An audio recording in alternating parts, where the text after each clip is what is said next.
నమస్తే, welcome to hit TV. నేను మీ మాధురి. రోజు మనతో పాటు ఉన్నారు రజనీ రమ గారు. నమస్తే అమ్మా. నమస్తే అమ్మా, మనకి రీసెంట్గా లావణ్య మళ్ళీ తెరపైకి వచ్చింది.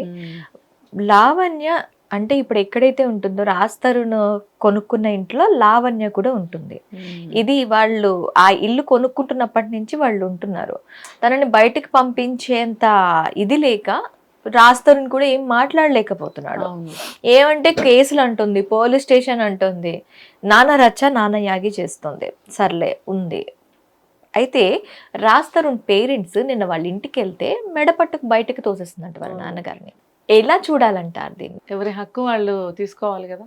ఇప్పుడు తనేమంటుందంటే మేమిద్దరం లివ్ ఇన్ రిలేషన్షిప్లో 11 years ఉన్నాము, లేకపోతే ఇప్పుడు 16th year రన్నింగ్ అని చెప్తుంది.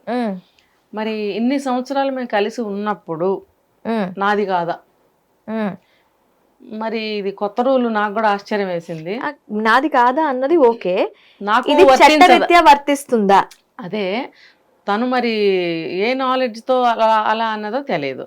ఇప్పుడు కలిసి ఉన్నంత మాత్రాన నీది ఎలా అయిపోతుంది? నీకు హక్కు రాదా అంటే చట్టపరంగా అయితే రాదు. ఒకవేళ ఇద్దరి పేరు మీద కనుక ఆ ప్రాపర్టీ తీసుకుంటే వస్తుంది హక్కు. అది డీటెయిల్స్ మరి నాకైతే తెలియలేదు. మరి అతని పేరు మీదే ఉంటే కనుక, లేదు వాళ్ళ పేరెంట్స్ పేరు మీద ఉంటే కనుక ఎట్టి పరిస్థితుల్లో ఆ అమ్మాయికి రాదు. నేను 60 లక్షలు పెట్టాను, 50 లక్షలు పెట్టాను అని చెప్తుంది. దాని ప్రూఫ్స్ ఎక్కడ ఉన్నాయో మనకు తెలియదు. అతను ఏదో చాలా తక్కువ డబ్బు పెట్టాడు దాని మీద. అప్పట్లో 1.5 పెట్టి కొన్నాము, ఇప్పుడే 12 crores చేస్తుంది దాని యొక్క వర్త్ అని చెప్తుంది. అంటే ఇప్పుడు అంత వర్త్ చేస్తుంది కాబట్టి నువ్వు ఫైట్ చేస్తున్నావా?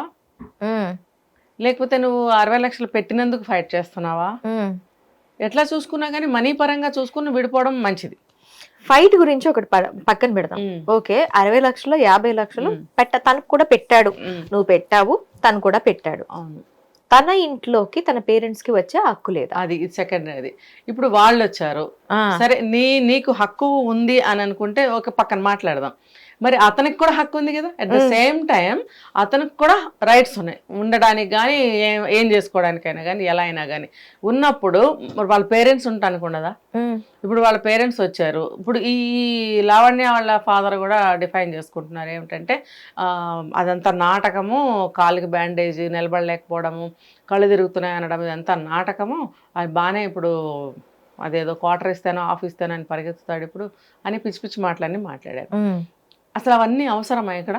ఇప్పుడు ఆయనకి రైట్ ఉంది, నిజంగానే కాలు నొప్పి ఉందో లేదో, పెద్ద ఆయన హెల్త్ నిజంగానే బాగోలేదేమో అంటే ఏంటంటే వ్యక్తిగతమైనటువంటి మాటలు, కక్షలు, కోపాలు, ద్వేషాలు ఇవన్నీ కలగలిపి అనవసరమైనటువంటి రచ్చ చేసుకుంటున్నారు. ఇదంతా కూడా వాళ్ళు ప్రైవేట్గా కూర్చొని మాట్లాడుకుని పెద్ద మనిషి తరహాగా సెటిల్ చేసుకోవాల్సిన విషయాలు ఇట్లా రోడ్డు మీద పడి అల్లరి చేసుకుంటున్నారు అని అంటే ఇది ఖచ్చితంగా ఏమంటారు, లాక్కోవడానికి ఆలోచించే పథకమే ఇదంతా కూడా. ఆ అమ్మాయి లావణ్య లాక్కోటానికైనా కూడాను హక్కుకు సంబంధించి తన దగ్గర సరైన పత్రాలు ఉండాలి కదా. సరైన పత్రాలు ఉంటే ఈ పాటికి తేలిపోయేది కదా. కోర్టులో తేలుతుంది, కోర్టులో కేసు నడుస్తుంది, అప్పటి వరకు రావడానికి వీలు లేదు. ఇప్పుడు పోలీస్ స్టేషన్కి వెళ్తామంటే నువ్వు ఆల్రెడీ కోర్టులో కేసు నడుస్తుంది అని అన్నప్పుడు అదొక విషయం. ఇప్పుడు పోలీస్ స్టేషన్కి వెళ్తున్నాను, తర్వాత ఇంట్లోకి రానిస్తానంటే అది ఎప్పుడు వెళ్తావు, అక్కడ ఏం మాట్లాడతావు, ఏం చేస్తావు? అప్పటి వరకు వీళ్ళు రోడ్డు మీద కూర్చోవాలా? సరే, ఊరికే వాళ్ళకి ఏమీ హెల్త్ ఇష్యూస్ లేవు ఆ అమ్మాయి చెప్పిన దాని ప్రకారం అనుకుంటే కూడా వాళ్ళు ఇప్పుడు సమ్మర్ సీజన్ ఎలా ఉంది, అంత పెద్దవాళ్ళు బయట కూర్చొని ఉన్నారు. వాళ్ళకి రైట్ ఉంది కదా అట్లీస్ట్ లోపల ఉండడానికి. ఉన్నప్పుడు సోఫాలో కాసేపు కూర్చోని లోపలికి రానివ్వు. అంతా మీ పేరెంట్స్ అయితే అలానే చేస్తావా?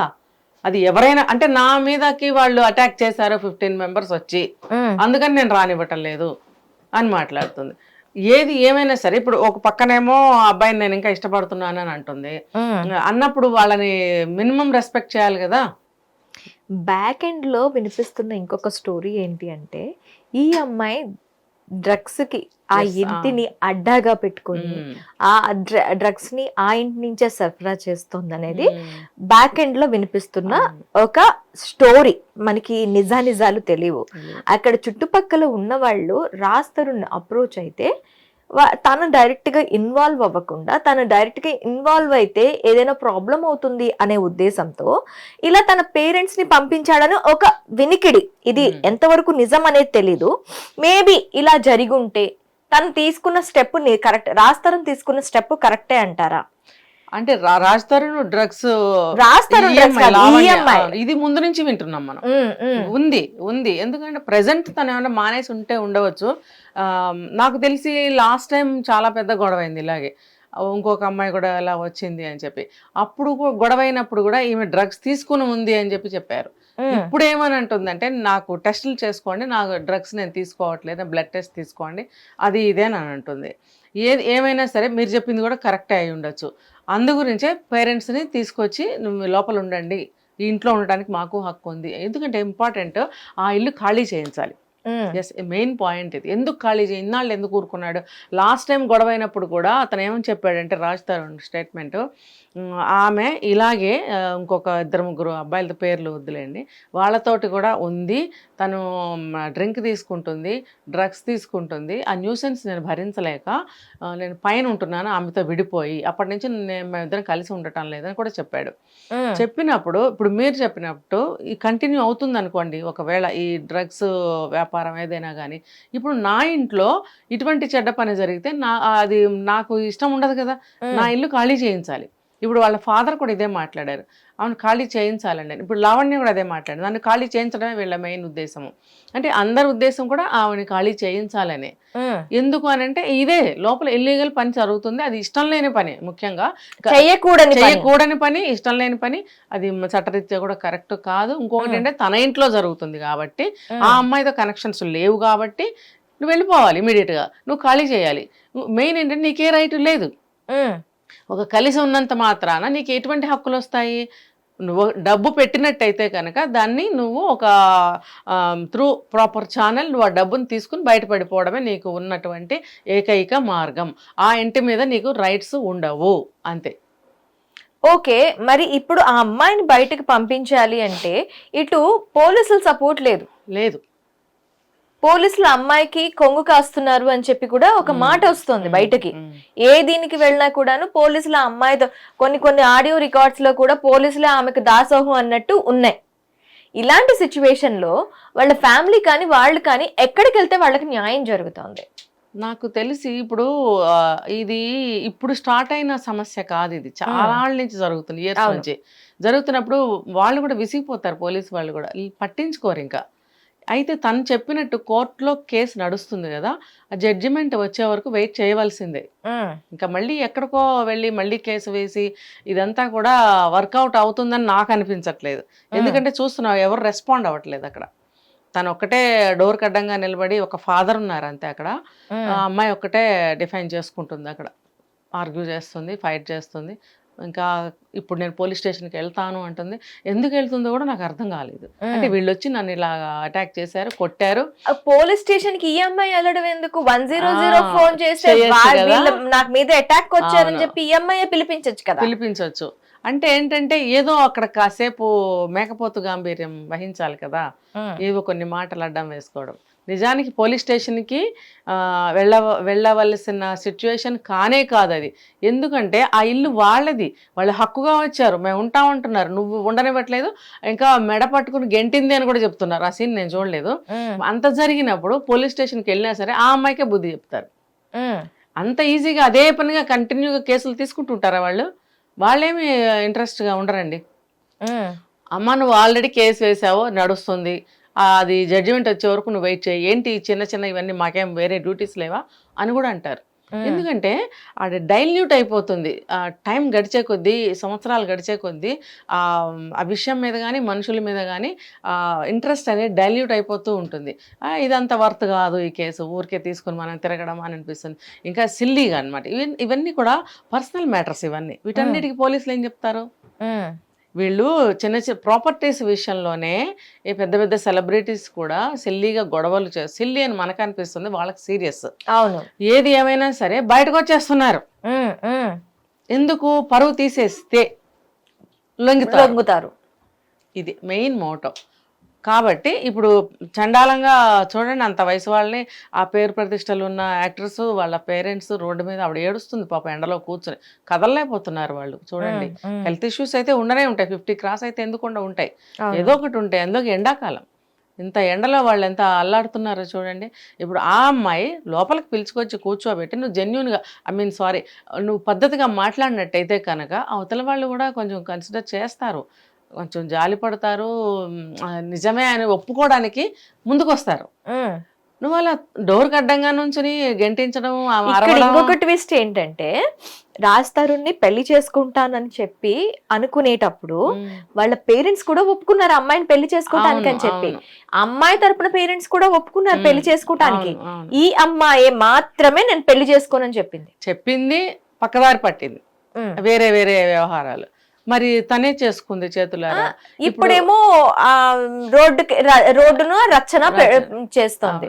దీన్ని అసలు అమ్మాయి మెంటాలిటీని ఎలా అర్థం చేసుకోవాలి? మెంటాలిటీ పక్కన పెడితే నేను గమనించింది ఏంటంటే, ఆ అమ్మాయి ఇప్పుడు నాకు చాలా నిస్సహాయ స్థితిలోనే నిలబడి ఉంది.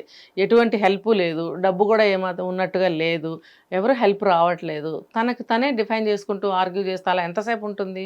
ఇప్పుడు ఒకసారి మనసు విరిగిన తర్వాత అద్దంతో సమానం, మళ్ళీ అది అతుక్కోదు, అస్సలు అతుక్కోదు. ఇప్పుడు ఆ అమ్మాయికి ఇంకా కూడా ఆ అబ్బాయి మీద ఇష్టం ఉంది, కానీ తను ఇప్పుడు చెయ్యి జారిపోయింది అంతే. చెయ్యి జారిపోయిన తర్వాత తను దాన్ని తీసుకోలేదు. కానీ ఆ మానసిక పరిస్థితి కానీ, ఆ మాటల విధానం కానీ, ఆమె ఫేస్ ఫీచర్స్ కానీ నాకు చాలా జాలి అనిపించింది. అయ్యో పాప, ఎందుకు నువ్వు ఇంత బాధపడుతున్నావు? అతని మనసు విరిగిపోయింది, అయినా నిన్ను ఇంతకాలం ఉండనిచ్చాడు. ఏదైనా నీ షేర్ ఏదన్నా ఉంటే అది కోర్టులో చేశారు, ఆల్రెడీ చేశారు. అది నీ రేషియో ఎంత వస్తుందో తీసుకుని నువ్వు నీ లైఫ్ సెటిల్ చేసేసుకో. అంటే దీంతోనే సెటిల్ అవుతుందని కాదు నేను చెప్పడం, నువ్వు వెళ్ళిపో. అంతేగాని ఇటువంటి స్థితిలో నువ్వు ఇంకా దిగజారిపోయి ఉండటం అనేది నీకే అది మంచిది కాదు, ఇంకా నువ్వు దిగజారినట్టు అవుతుంది. కాబట్టి నేను చెప్పినట్టుగా అంటే చాలామంది మాట్లాడుతున్నారు, ఎవరు మాట్లాడిన దాంట్లో నుంచి అయినా సరే మంచి పాయింట్స్ ఏమన్నా ఉంటే ఆ అమ్మాయి తీసుకుని ఆ పద్ధతిలో నడుచుకుంటే బాగుంటుందని నాకు అనిపిస్తుంది. కౌన్సిలింగ్ అవసరం అంటారా? కౌన్సిలింగ్ సహకరిస్తుంది అంటారా? సహకరించవుతాను, ఎందుకంటే తను మానసికంగా చాలా డిప్రెస్గా ఉంది, డిప్రెషన్లో ఉండటం వల్ల వాళ్ళ ఫాదర్ కూడా పాపం ఆయన కూడా డిఫైన్ చేసుకోలేకపోతున్నారు. ఆయన పెద్ద ఆయన అయిపోయారు చూసారా, మరి కూతురు కోసం ఏదో సపోర్ట్ కోసం నుంచున్నారు. ఇద్దరి స్థితి నాకు అలాగే అనిపించిందండి. ఒక ఆడపిల్ల అంత మందిలో అల్లరపడుతుంది అని నాకు చాలా అంటే చాలా బాధ వేసింది.